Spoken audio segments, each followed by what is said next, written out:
आप किसी देवी देवता के भक्त क्यों नहीं हैं, अपने मंदिर में शिव पंचायतन को बिठाइए।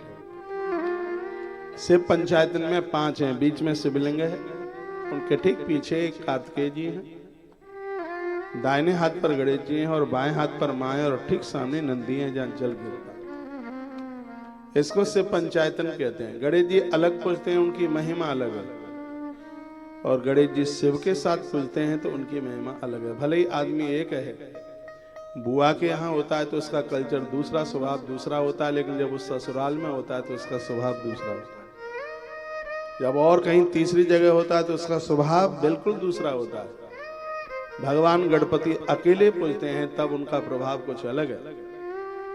सीधी सी बात है, हम आपके पास में हैं, हमारा प्रभाव कुछ अलग है, लेकिन जब हम अपने गुरुजी के आश्रम में होते हैं तो हम कुछ और अलग होते हैं। आदमी एक ही है, लेकिन वो जहां जैसे बैठा है उस स्थान की गरिमा होती है, उस स्थान की महिमा होती है। तो गणेश जी शंकर जी के साथ बैठे हैं तो ये विद्या देते हैं, और गणेश जी अकेले बैठे हैं तब ये धन देते हैं। तो विद्या न हो और धन चल करके आ जाए तो धन हमें राक्षस बना देगा, निशाचर बना देगा। धन कमाना तो शायद बहुतों को आता है, लेकिन खर्च करना सबको नहीं आता। इसलिए मैं कहूंगा कि सिर्फ पंचायतन में शंकर जी के पास गणेश जी आपको विद्यावान बना देते हैं। विद्या मतांग वरिष्ठम, विद्या में बहुत आगे आपको लेकर के जाते हैं। और इसलिए मैं कहता हूं कि अपने बच्चों को बोलिए शिव के मंदिर में जाएं और वहां पर उनसे दिया जलवाइए। मैं कहूंगा कि वर्तमान समय में हमारी संस्कृति के ऊपर बहुत ज्यादा खतरा मंडरा आ रहा है, और इसमें गवर्नमेंट कुछ नहीं कर पाएगी, सरकार इसमें कुछ भी नहीं कर पाएगी। हमें और आपको करना है। हमारे न कहने पर डॉक्टर भी तो ऑपरेशन नहीं कर सकता, हमारे न चाहने पर सरकार क्या कर लेगी। यदि हम बीमार हैं, डॉक्टर को ऑपरेशन करना होता है तो उसे हमारी अनुमति की जरूरत होती है। जब तक आप नहीं चाहोगे तब तक कलेश निपटेगा नहीं, ये दिक्कत, ये परेशानी जाएगी नहीं। आज हम कथा सुन रहे हैं, ईश्वर की कृपा समझिए, कहीं ऐसा टाइम ना आ जाए कि ये सब चीजें हमारे जीवन से चली जाए।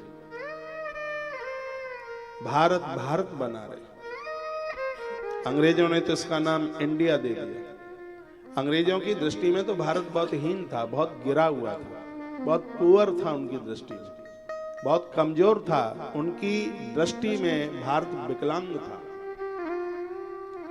तब उन्होंने इसको ऐसा नाम दे दिया इंडिया। मेरे मुंह से प्राय शब्द कभी निकलता नहीं है। हम भारतीय लोग हैं और भारत ही हमारी आन बान और शान। भारत विश्व गुरु था और यह विश्व गुरु बनकर के रहे, इसके लिए हमें और आपको कर्मठ और सक्षम और आत्मसमर्पित होना पड़ेगा। ये बहुत ज्यादा जरूरी है। वर्तमान समय के युवाओं को बचाना बहुत ज्यादा जरूरी है। प्राय प्रवचनों में, सत्संग में, पहले के समय में युवा लोग कथा में बैठते थे और आज कथाओं में वृद्ध बूढ़े लोग बैठते हैं, वानप्रस्थी लोग बैठते हैं। और मैं कहूंगा आप भले ही 70-80 के हो गए हैं, आप 40 वर्ष के जवान से भी आप ज्यादा जवान हैं। आप प्रसाद भी लेते हैं, आप नींद भी लेते हैं, ना सो पाते हैं, ना गा पाते हैं, ना अपने मन की बात किसी को बोल पाते हैं, इतने टेंशन में जी रहे हैं। देह को चलाने के लिए भोजन चाहिए, आत्मा को चलाने के लिए सत्संग चाहिए। सत्संग के बिना कुछ नहीं। तो वो बड़े भाग्यशाली हैं जहां जिन घरों में दादा दादी एक टीचर का काम कर रहे हैं, शिक्षक का काम कर रहे हैं। आप अपने बच्चों को उतना नहीं बना पाए, लेकिन आप अपने बच्चों के बच्चों का डेवलपमेंट कर सकते हैं, उनका उत्कर्ष आप कर सकते हैं। मैं श्री शिव महापुराण की कथा सुना रहा हूं। इसके 3 शब्द बड़े अद्भुत हैं, एक है सत्यम और एक है शिवम और एक है सुंदरम। ये 3 बातें समझ में आ जाए, अध्यात्म की पूरी फिलॉसफी हमारे कंठ में, हमारे हृदय में उतर करके आ गई। सत्यम, शिवम और सुंदरम। अपवित्र आचरण से, अशुद्ध आचरण से, गलत रास्ते से हे भगवान आप हमें बचाना, सन्मार्ग बताना, सन्मार्ग दिखाना।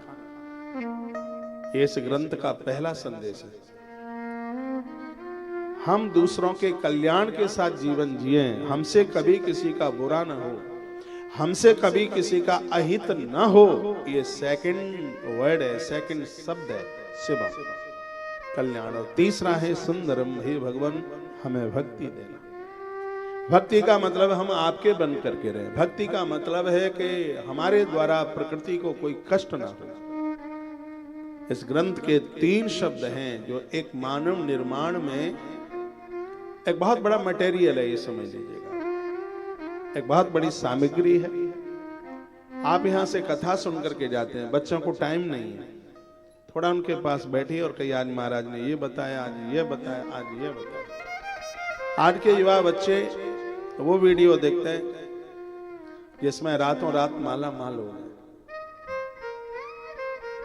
और इनका दोष भी नहीं है उतना, इसलिए क्योंकि इसके निर्माण में निर्माता की कमी रही।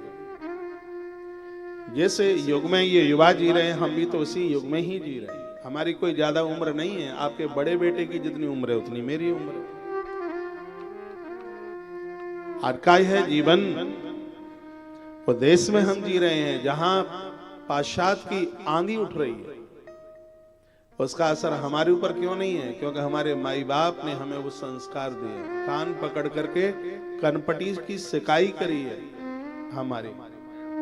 हमें बहुत पहले हनुमान चालीसा गीता के श्लोक याद करा दिए गए। ऐसे घर में जन्म हुआ जिस घर में कभी चाय का प्रभाव ही नहीं, ऐसे गांव में पूरा गांव ब्राह्मणों का रहा। ऐसा गांव यदि किसी ने दूधिया को दूध दे दिया तो उस जमाने में 500 रुपया फाइन लगता था, दंड लगता था। कहते थे कि दूध बेचना पूत बेचने के बराबर है। उनके बच्चों की सगाई नहीं होती थी जो दूध बेचते थे। तब की बात हम बता रहे हैं आपको।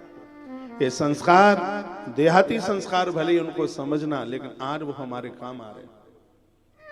और उन संस्कारों से हम ही नहीं आनंद जीवन का ले रहे, जो आज हमारे औरे में जीवन जी रहे हैं वो भी एक आनंद की अनुभूति कर रहे हैं, आनंद का अनुभव कर रहे हैं। ये आप अपने बच्चों के लिए कर सकते हैं, क्यों नहीं कर सकते? आप बिल्कुल कर सकते हैं। एक बार के लिए पूजा में भले ही आपके टाइमिंग्स की कटौती हो जाए, लेकिन बच्चों को संस्कार देने में बिल्कुल कटौती ना। आप पूजा में बैठते हैं, आप भजन करते हैं, आप जप करते हैं, आप कथाएं सुनते हैं, आप कीर्तन करते हैं, थोड़ी देर के लिए बच्चों को बिठाइए। आरती में तो बिठाइए। मेरे प्रभु राम जी ने कहा, भगवान मुझे रहने को जगह बताओ, तो महर्षि वाल्मीकि जी ने 14 जगह बताई। और इसमें एक स्थान यह भी बताया कि जिस घर में सुबह शाम तुम्हारी आरती में हाथ जोड़कर जो प्रणाम करता है, उसके मन मंदिर में, उसके हृदय में आपका बसेरा जरूर हो। ये महर्षि वाल्मीकि जी ने कहा। इतना तो आप कर ही सकते हैं। घंटी आप बजाते हैं, थाल आप घुमाते हैं, आपके घर की ना बहू, ना बेटे, ना पोते, कोई भी आपके आसपास नहीं होती, उसका असर आपके ऊपर कोई होता नहीं। हमें आज भी ध्यान है कि हमारे बाबा जी पूजा करते थे, शायद हम ना कर पाते, ये संस्कार उनसे ना मिलते होते। भले हम रेवड़ी लेने के लिए बैठते, पर बैठते तो थे हम मिश्री लेने के लिए, क्योंकि पूजा के बाद में मिश्री बांटते हैं। तो भले ही हम मिश्री के लिए बैठते, लेकिन बैठते उसका असर हुआ, उसका प्रभाव हुआ। पहले मिश्री लेते रहे, पूजा का इतना प्रभाव हुआ, आज मिश्री बांटने में लगे हुए।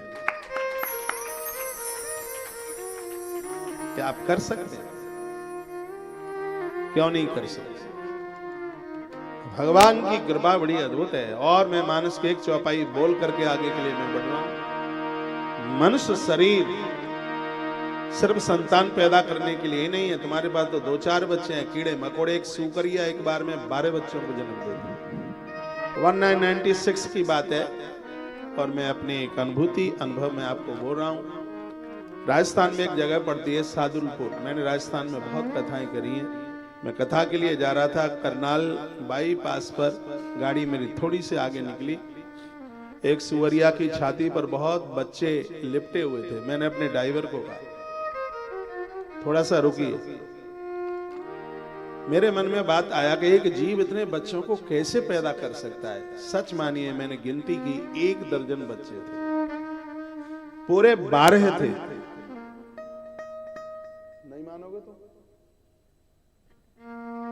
मेरे मन में जो बात आई वो बात मैं आपके बीच में शेयर कर रहा हूं। मेरे मन में आया, ये सूकरी ने एक बार में 12 बच्चों को जन्म दिया है, भीख का कटोरा लेकर किसी के सामने नहीं गई। परिवार तो इसका भी चलता है, लेकिन इंसान तेरे लिए क्या कहा जाए कि तू 2 बच्चों के लिए इतनी ठगियाई करता है, इतनी बेईमानी करता है, इतना झूठ बोलता है, तेरा क्या होगा? ये प्रकृति तेरे लिए क्या करेगी? क्या इस धरती पर हम सिर्फ बच्चे पालने के लिए, उनको पैदा करने के लिए आए? क्या इसके अलावा और कोई काम नहीं है? और दुर्भाग्य तो तब है जब बच्चों के भी बच्चे हो जाते हैं, सब समझदार हो जाते हैं, फिर भी व्यक्ति धृतराष्ट्र बनकर के जीता है। जिसको सत्य नहीं दिखाई देता उसे धृतराष्ट्र कहते हैं, जो सत्य को नहीं सुन सकता उसे धृतराष्ट्र कहते हैं। जो सत्य के बिना नहीं रह सकता उसको युधी युधिष्ठिर कहते हैं। जो सत्य का संग देता है उसे अर्जुन कहते हैं। जो सत्य को घायल होने से बचाता है उसे भीम कहते हैं। जो सबको सत्य के रास्ते पर खड़ा कर देता है उसको सहदेव कहते हैं। जो भक्ति को कभी कुरूप न होने दे उसको नकुल कहते हैं। ये माता कुंती के 5 पांडव अध्यात्म के 5 सूत्र हैं। जो किसी की दया को कम न होने दे, जो सामने वाले को उसके लक्ष्य को याद दिलाती रहे, उस पवित्र बुद्धि को द्रौपदी कहते हैं। ये माता कुंती के 5 पुत्र और एक उसकी पुत्र वधू, ये अच्छा जीवन जीने के लिए एक सूत्र है। और इन सूत्रों के साथ हम अपना जीवन जिए। आप थोड़ा सोचिए, आप 50 के हो गए, 60 के, आप 65 के, आपने क्या पाया? आपने 4 फ्लैट मुंबई में खरीद लिए होंगे, हो सकता है 1 प्लॉट आपने खरीद लिया होगा, हो सकता है 5-7 गाड़ियां आपके पास में ही होंगी। लेकिन एक बार सोचिए, जिस समय हम यहां से जाएंगे तब क्या इनमें से कोई चीज हमारे संग जाने वाली है?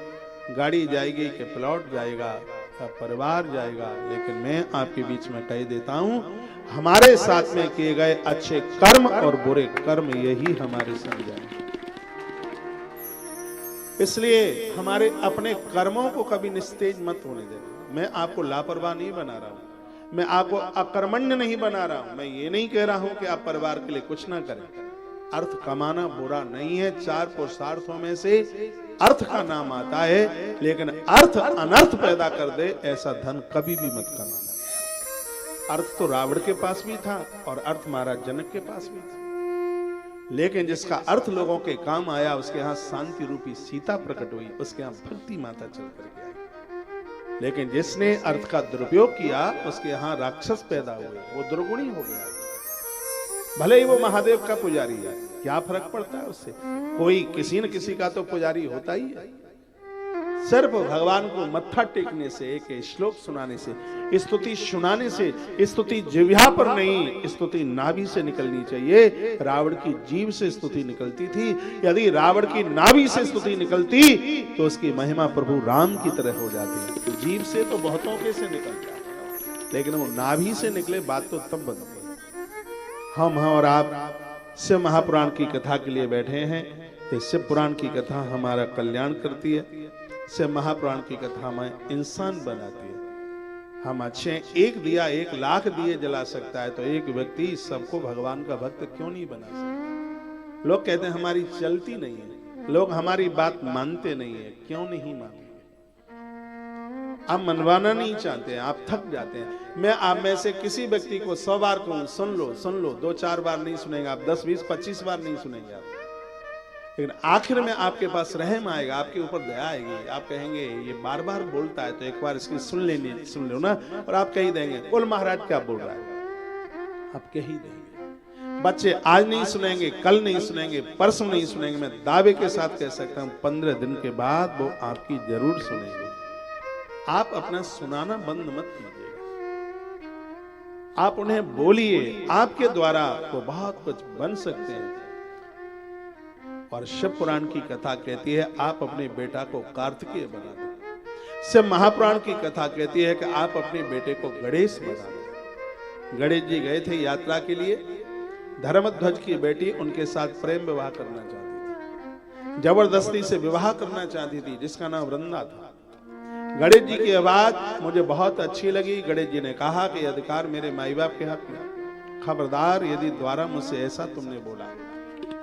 तो वो तो इतनी क्रोधित हो गई। धर्मध्वज की बेटी बहुत बड़े राजा की बेटी थी, बद्रीनाथ में तप कर रही थी, और वो कहती अच्छा ये कहकर के तुमने मेरा बहुत बड़ा अपमान कर दिया। तुम्हें पता है कि मैं कितनी सुंदर हूं, देवता आकाश से मेरी तरफ देखते हैं, और तुमने मेरे प्रस्ताव को निस्तेज कर दिया, ठुकरा दिया। मैं तुम्हें श्राप देती हूं, एक में ही तुम्हारे दो दो विवाह होंगे और तुम नहीं रह पाओगे विवाह के बिना। भगवान गणपति ने कहा कि मैं भी तुम्हें श्राप दिए देता हूं, अब देवता नहीं कोई राक्षस तुम्हारे साथ विवाह करेगा। गणेश जी ने श्राप दिया वृंदा को, इसलिए वृंदा का विवाह है वो शंखचूड़ के साथ हुआ। बात बहुत लंबी थी, वो बहुत ज्यादा रोई। तब गणेश जी ने कहा ये शरीर छोड़ने के बाद तो तुलसी का वृक्ष बनेगी और भगवान नारायण तुझे अपनी संगिनी बनाएंगे, सबको तू चढ़ेगी, लेकिन मेरे ऊपर यदि किसी ने तुझे चढ़ा दिया तो घोर गरीबी, उसके धन का नाश हो जाएगा, क्योंकि धन देने वाला भी तो नहीं है। भगवान गणेश बोले, इसलिए कभी भी भगवान गणेश के ऊपर तुलसी नहीं चढ़ती। गणेश पुराण में ये वर्णन है, ये लिखा है। तो इतनी तमाम बातें बोल करके मैं निवेदन करना चाहता हूं। से पुराण की कथा सुन रहे हो तो बच्चों को गणेश बना, से महापुराण की कथा सुन रहे तो बच्चे को कार्तिकेय बना दो। जो बहुत संयमी है उसे कार्तिकेय कहते हैं, जो नारी का भारी आदर करता है उसे कार्तिकेय कहते हैं। कार्तिकेय का जन्म आप सुनेंगे, बहुत अद्भुत है। 6 कृतिकाओं ने इस बच्चे का पालन किया। 6 कहने लगी बालक मेरा है और मैं अपना दूध पिलाऊंगी। कार्तिकेय ने कहा जगत की हर मां मेरी मां है, तुम लड़ो मत, मैं 6 मुख धारण कर लेता हूं। कार्तिकेय ने 6 मुख धारण किए, इसलिए तो सड़ानंद बन गए। और 6 माताओं का इस बालक ने बड़ा आदर किया। जो नारी का आदर करे आपकी संतान ऐसी होनी चाहिए।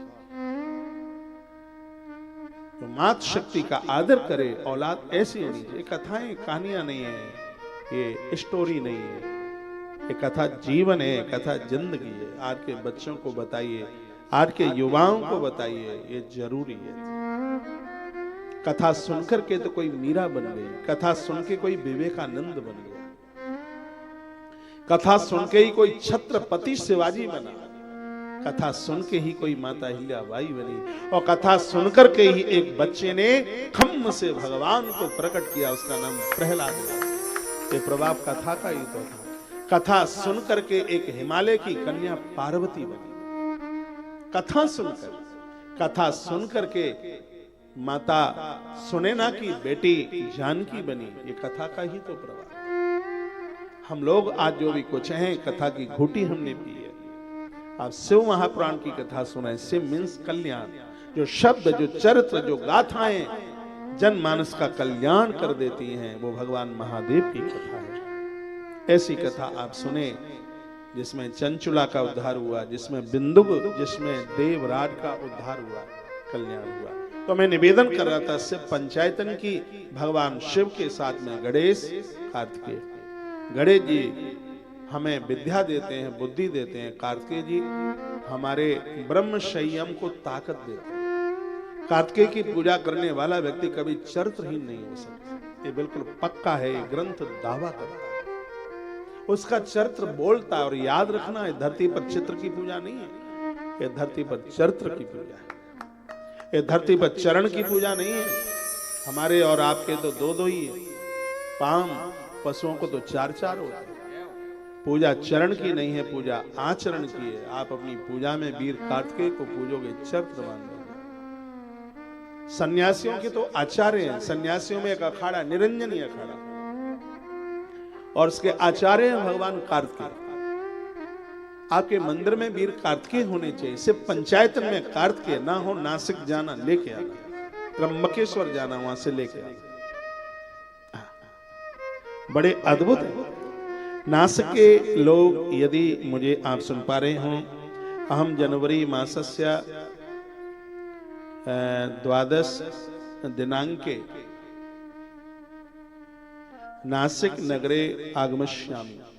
इसी 12 तारीख को मानस की एक चौपाई गाऊं और फिर इस प्रसंग को आगे की ओर लेकर के चलता हूं। फिर इस प्रसंग को आगे की ओर लेकर के चलता हूं। ध्यान रखा करो, मुझे यहां से ध्यान है, तुम्हें वहां से नहीं पता होता है।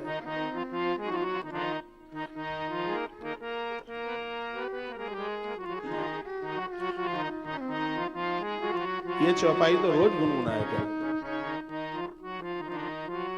हम बहुत छोटे थे तब लोग एक गीत गुनगुनाते थे फिल्म का। फिल्म बुरी नहीं है, कुछ अच्छा सीखने के लिए मिले तो। तुम्ही मेरे मंदिर, तुम्ही मेरी पूजा, तुम्ही देवता हो, तुम्हें देवता। ये तर्ज मुझे बड़ी पसंद है और ज्यादातर ऐसे मैं चौपाइयां ऐसी में ही गाता हूँ।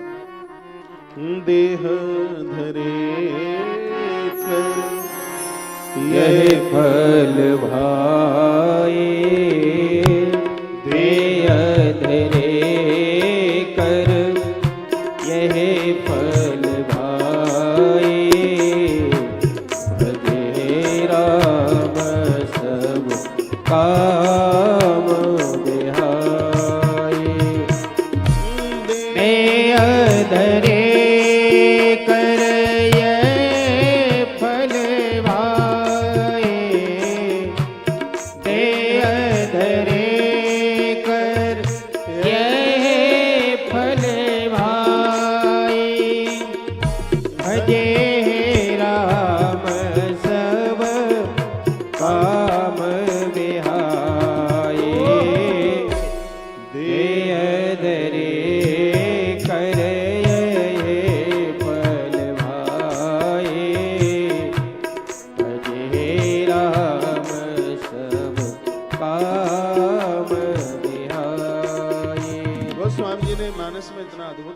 देह धारण करने का फल यही है, दुनिया के कार्यों को करते हुए हम भगवदीय कार्य करें।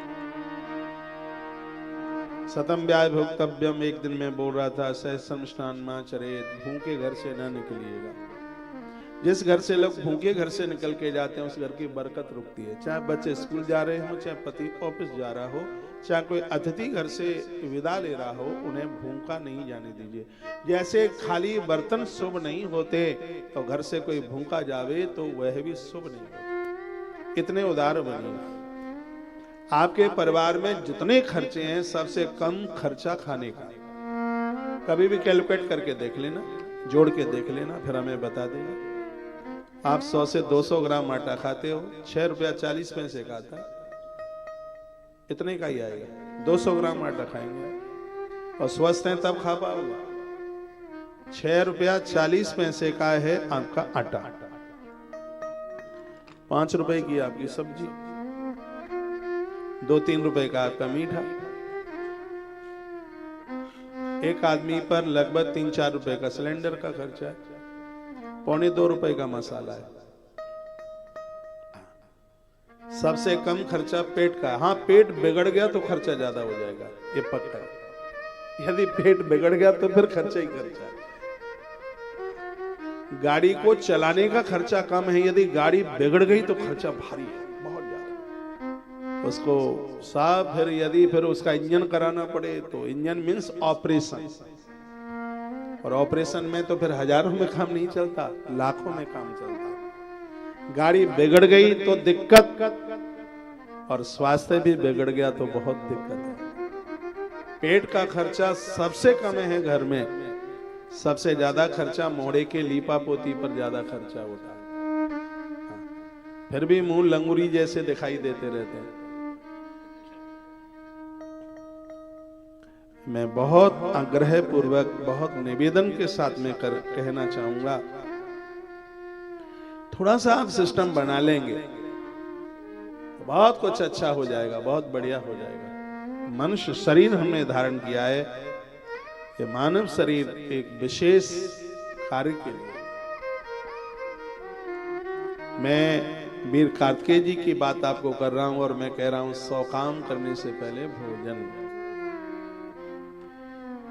शरीर टूटेगा नहीं, आप संकल्प लीजिए, आप नियम लीजिए, लेकिन ये नियम नहीं कि 3 बजे तक पानी नहीं पीना है आपको।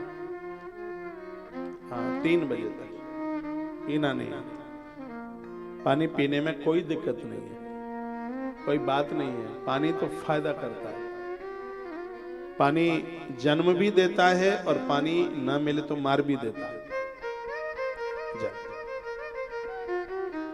मैं तो कहता हूं कमरे में भी जल रख करके सोइए। हर घर में कच्छ में रात को पितर आते हैं और वो पानी पी के जाते हैं। सतम व्याय भोक्तव्यम, 100 काम करने से पहले भोजन। मैं कुछ सहज में बहुत बड़ी बात बोल देता हूं। कल मैंने एक बात बोली थी, लोगों ने भारी प्रशंसा की है। मैंने कहा बेटी की विदाई पर जो रोए नहीं वो इंसान अच्छे नहीं। बिटिया की विदाई पर जिसकी आंख में आंसू नहीं, उसे आप कैसे बढ़िया कह सकते हैं। कल ऐसी बात में बोले, मुझे तो ध्यान भी नहीं रहा, लेकिन लोग इतनी बारीकी से कथा सुना, लोगों ने मैसेज करके भेजा। जिन बच्चों के प्रति, बेटी के प्रति स्नेह प्रेम होता है, उसके लिए भारी आंसू निकलते हैं। कभी कभी सौतेली माँ, सब ऐसे नहीं होते, बड़ा मुश्किल होता है आंसू निकलना। तो जो अभी मैं आपको निवेदन कर रहा हूं, सहस्त्रम स्नान माचरे। क्या बुखार हम लोगों को नहीं आता? क्या बीमार हम लोग नहीं होते? आप बीमार हो जाएं तो 8 दिन नहीं नहाते, कपड़ों में जुआ पड़ जाए। और हमें कितना भी फीवर हो तो 1 दिन भी बिना नहाए नहीं रहते। बस इतना अंतर है। आपने भी माँ के पेट से जन्म लिया, हमने भी जन्म लिया, हमको आकाश से थोड़ी टपके। बस यहाँ अंतर दिखाई देता है। 21 दिन की यात्रा हम करके आए, भगवत कृपा से काम 1 दिन भी बंद नहीं किया। बराबर कथाएं, सगरे काम वैसे ही जो 21 दिन से पहले हो रहे थे। और यात्रा आप भी करके आए हैं, लेकिन अभी भी नींद पूरी नहीं हो रही है। मेरे पास फोन आते हैं, कहते अभी कमर दुख रहा है, अभी भी टांगे दुख रही हैं, अभी भी कहीं आने जाने का मन नहीं होता है। क्या बोलते हैं, अंतर दिखता है। स्नान करना नहीं छोड़ेगा। आप 12 बजे से लेकर के 1 बजे तक हमारा चैनल जरूर देखा करें, सत्संग टीवी तुलसी मंजरी यूट्यूब चैनल, जिसमें हम चरक संहिता की बात करते हैं। उसमें हमने आज ही बोला है, स्नान की बात में कहा है कि गर्मियों में आप ठंडे पानी से और सर्दियों में आप या तो हल्का कुनकुना या फिर ताजी पानी से आप स्नान करें, रोज नहाएं। और शरीर हमेशा मोटे कपड़े से पोंछें उसे, ये स्वास्थ्य के लिए बहुत लाभदायक है।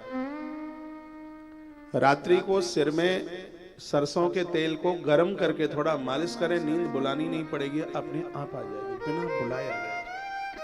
अनिद्रा की बीमारी बड़ी खतरनाक बीमारी है। पहले नींद आती नहीं, आ भी जाती है तो 1:30 बजे जग जाते हैं।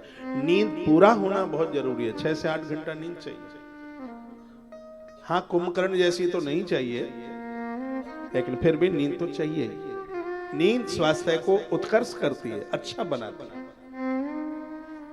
तो ये आप सुना करें 12 से 1 बजे तक, 9:30 बजे से लेकर के 12 बजे तक तो आज की कथा, कल की कथा परसों आती है। फिर 12 बजे से 1 बजे तक लाइव टेलीकास्ट होता है। उसमें हम चरक संहिता की बातें करते हैं, कुछ गौ माता के लिए डोनेशन के लिए भी आपको प्रार्थना कर देते हैं। तो 1 घंटे का जो कार्यक्रम होता है, और रोज होता है, 365 दिन होता है, हम कहीं भी हों काम होता ही है। उसमें आप जरूर जुड़िएगा। कल से हम तुलसी तपोवन गौशाला, गौ माता का एक चैनल है, तो गौ माता के द्वारा हमारी 5000 चीजें हमें एक वरदान रूप में मिल सकती है। और इस कार्यक्रम को मैं कल से आरंभ कर रहा हूं, जिसके लिए एक वीडियो प्रत्येक दिन पहुंचेगी आपके पास। और इस वीडियो को आप रोजाना सुनिएगा। ये मैं बहुत आग्रह पूर्वक, निवेदन पूर्वक कहूंगा। अपने मोबाइल पर तुलसी तपोवन गौशाला यूट्यूब चैनल, उसको आप सर्च कर लें, फिर उसको क्या बोलते हैं, उसको सब्सक्राइब कर लें, तो मैसेज आपके पास पहुंचता रहेगा। और मैं 31 साल में जो नहीं बोला, कल से मैं आरंभ कर रहा हूं, कल से शुरू कर रहा हूं, क्योंकि कल गजानंद भगवान की चौथ है और मेरे फेवरेट देवता सिद्ध विनायक की धरती पर बैठा। कल से शुरू कर रहा हूं उसको, और यह वीडियो रोज पहुंचेगी। गौ माता की सेवा वगैरह में तो हम खैर लगे ही हैं, लेकिन हम युवाओं का भी उत्कर्ष चाहते हैं। यह देश सच में भारत बन करके ही रहे, यह पीछे न रह जाए, इसकी दहाड़ों के द्वारा दुश्मन थर्राते रहे और वही बना रहे। तो ऐसी वीडियो प्रत्येक दिन पहुंचेगी, और यह वीडियो 8 साल से लेकर के 88 वर्ष तक के लोगों के लिए ये किसी वरदान से कम नहीं रहेगी। बोलने के लिए तो हमारे पास इतना है कि जिंदगी थोड़ी पड़ जाए और पूरा ना बोल पाए, तो इस चैनल को आप जरूर सुनिएगा। आगे बढ़ रहा हूं, शिव पंचायतन की बात कर रहा हूं, और उसमें बीच में बात आ गई 100 काम करने से पहले भोजन, 1000 काम करने से पहले स्नान। और कल की वीडियो में हम यही बोलने के लिए जा रहे हैं कि स्नान कैसे करना चाहिए, स्नान कितने प्रकार के होते हैं और स्नान के फायदे क्या हैं, पानी में ऐसी क्या क्या चीज डालें आपको नहीं पता होगा। यदि किसी को शनि की महादशा लगी है, शनिवार के दिन लोहे का कोई भी टुकड़ा पानी में डालकर, चाकू ही डाल लीजिए भले ही, शनिवार के दिन पानी में डालकर आप स्नान कीजिए, शनि महाराज दिक्कत नहीं देंगे। नहाने की भी तो कोई विधि है, स्नान सिर्फ चमड़ा चमकाने के लिए ही नहीं है, स्नान की तो बड़ी महत्ता है। इसलिए कहा 1000 काम करने से पहले स्नान। और स्नान कैसे करें, पानी सीधे थूतरे पर डालें, पांव में डालें, घुटने पर डालें, कंधे पर डालें, तो सिद्धांत हमें बिल्कुल पता होना चाहिए। कपड़ा पहन करके नहाएं, बिना कपड़े के नहाएं, ये सब हमारे ग्रंथों में भरा हुआ है।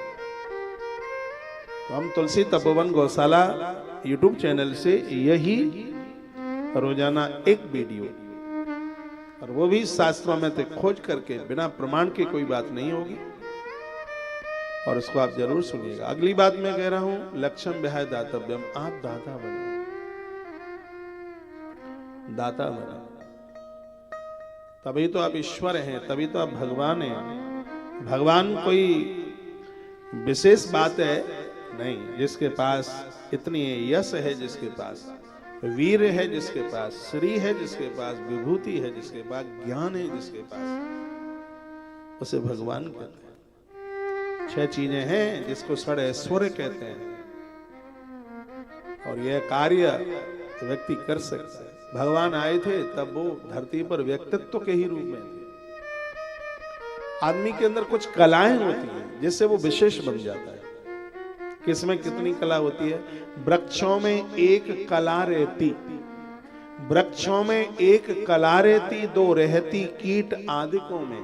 पंछी दल में 3 कला, 3 कला मीन्स पावर।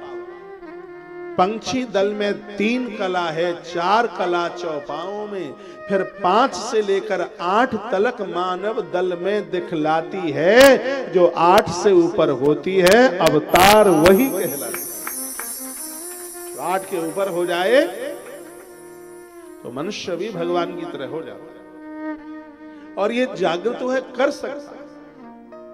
दुर्भाग्य है कि लोगों को खाने से, गप्पे लगाने से, सोने से, उठ पटांग बात करने से ही फुर्सत नहीं है।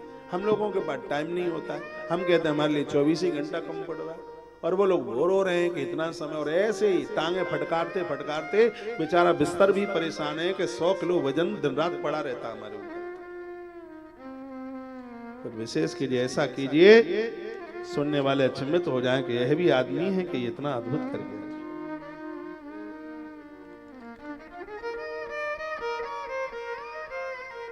बोली बांके बिहारी लाल की जय हो, श्री हनुमान जी महाराज की जय हो, आज के आनंद की जय हो, जय जय श्री राधे। तत्पश्चात तीसरे क्या बोल रहा था मैं, लक्ष्यम विहाय दातव्यम, आप दाता बनिए। लाख काम करने से पहले दीजिए। ऐसा जरूरी नहीं है कि धन देने से ही आप दानी होंगे। शिक्षा दीजिए, संदेश दीजिए, किसी की दिशा मोड़ दीजिए, भूखे को भोजन दे दीजिए, जरूरतमंद लोगों को उनके देह को ढकने के लिए वस्त्र दे दीजिए, आनंद हो जाएगा। दाता बने। और एक लास्ट का सूत्र है इसमें, वह है कोटिम तक्ताम हरिम स्मरे। करोड़ काम करने से पहले भगवत जी का नियम ले लो, घर की देली नहीं छोड़ोगे जब तक थोड़ा बहुत भगवान का भजन यजन नहीं कर लेंगे। करोड़ों काम करने से पहले लोगों के पास चाय कॉफी के लिए टाइम है, भगवान को सुमिरन के लिए समय नहीं। और जब बहुत ज्यादा व्यस्त होते हैं तो पूजा ही छूटती है और कुछ नहीं छूटता, लड़ाई नहीं छूटती, झगड़ा नहीं छूटता, गाली गलौज नहीं छूटता, किसी को बुरा कहना नहीं छूटता, खान पान नहीं छूटता, ये सब कुछ चलता है, लेकिन भजन जरूर छूटता है। व्यस्त होते हैं तो वही छूटता है। बहुत दूर जा रहे हो, लंबी यात्रा में जा रहे हैं तो पराठा बांध करके ले जाएंगे, खा करके जाएंगे, चाय पी करके जाएंगे, सब व्यवस्था करके लेकर के जाएंगे, लेकिन ये भगवान की पूजा करके जा रहे हैं, वो टाइम नहीं। रेल का जल्दी का समय था तो पूजा ही छूटती है। भैया पूजा क्यों छूटती है और कुछ क्यों नहीं छूटता? और हम कहते हैं जो छूटे से छूट जाने देना, लेकिन महात्मा और परमात्मा को कभी भी न छोड़ना। सुग्रीव की कथा थी रामायण में, पत्नी छूटी, बच्चे छूटे, राजपाट छूट गया, लेकिन सुग्रीव ने महात्मा हनुमान को नहीं छोड़ा। महात्मा को पकड़े सुग्रीव बने रहे तो महात्मा भी पास में रहे, परमात्मा राम जी भी चल कर गया। लेकिन दुर्भाग्य तो यह है कुछ न छूटे, लेकिन भगवान जरूर छूटा। देखना